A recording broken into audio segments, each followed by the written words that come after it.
জয় বাংলা, জয় বাংলা, জয় বাংলা, জয় বাংলা। রাজপথ ছাড়ি নাই, মিন্টু ভাইয়ের ভয় নাই, কিন্তু তোমার ভয় নাই। রাজপথ ছাড়ি নাই, ছাত্রলীগের মিন্টু ভাই, আমরা তোমায় ভুলি নাই, ছাত্রলীগের মিন্টু ভাই, আমরা তোমায় ভুলি নাই, শ্রমিকলীগের মিন্টু ভাই, আমরা তোমায় ভুলি নাই, যুবলীগের মিন্টু ভাই। আমরা তোমায় ভুলি নাই। Action, action, direct action, Mintu ভাইয়ের অ্যাকশন। Direct action. প্রিয় নেতৃবৃন্দ, আমাদের কথা একটাই, আপনারা যারা সাংবাদিক আছেন তাদের কাছে অনুরোধ করি যে আমাদের এই কথাটা সর্বস্তরে পৌঁছে দেবেন যে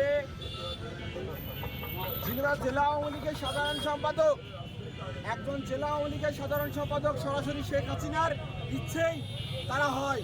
সারা বাংলাদেশে এমপি হয়তো কারো সুপারিশই হয়, এই কারণে হয়, এই কারণে হয়, কিন্তু যে দল, এই দলের মালিক কিন্তু শেখ হাসিনা একা। এইখানে শেখ হাসিনাকে কোনোভাবে জিম্মি করা সম্ভব হয় না। আপনারা ইতিমধ্যে জানেন আমাদের সরকারের বিরুদ্ধে সব অভিযোগ, তার অধিকাংশই শেখ হাসিনাকে জিম্মি করে, এই বিভিন্ন অপশক্তি শেখ হাসিনাকে জিম্মি করে অপকর্ম করানো হয়। আমরা তীব্র প্রতিবাদ জানাই ঝিনাইদহ জেলা থেকে, এবং আমরা বলতে চাই আমরা ঝিনাইদহের হাজার হাজার স্বেচ্ছাসেবক লীগ, আওয়ামী লীগের সাইদুল করে মিন্টুর অনুসারীরা জীবন দিয়ে হলেও শেখ হাসিনার আমরা রুখে দেবো। বলতে চাই যে জননেত্রী শেখ হাসিনা ঝিনাইদহ জেলা আওয়ামী লীগ সাইদুল করে মিন্টুকে সন্তান সমতুল্য বলে মনে করে। শেখ হাসিনা এমন কোনো সন্তানকে জন্ম দেয়নি যে সন্তান এই বাংলাদেশের একজন আইন প্রণেতাকে হত্যা করতে পারে বা সেই চিন্তা করতে পারে। সন্তানের জন্ম শেখ হাসিনা দেয়নি, দিতে পারে না। এত গাধা ছেলের কোনো জন্ম দিতে পারে না। তো এত গাধা মানুষকে কেউ প্রেসিডেন্ট সেক্রেটারি বানায় না, দলের দায়িত্ব দেয় না।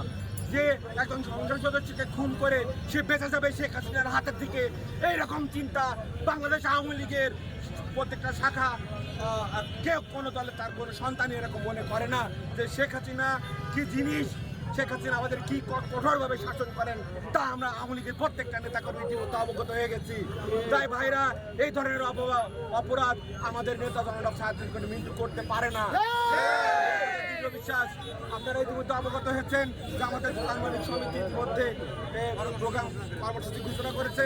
আমরা সেই কর্মসূচিতে একত্রতা প্রকাশ করে আমাদের দোকান মালিক সমিতি ভাইদের পাশে আমরা দাঁড়াবো। এটাই আমাদের আগামীকালকের কর্মসূচি। সকলকে ধন্যবাদ। জয় বাংলা, জয় বঙ্গবন্ধু। আর আজকে এই মিছিল সেটা বিক্ষোভ সমাবেশ এখানে সমাপ্ত করা হলো। সন্দেহ আছে। হ্যাঁ,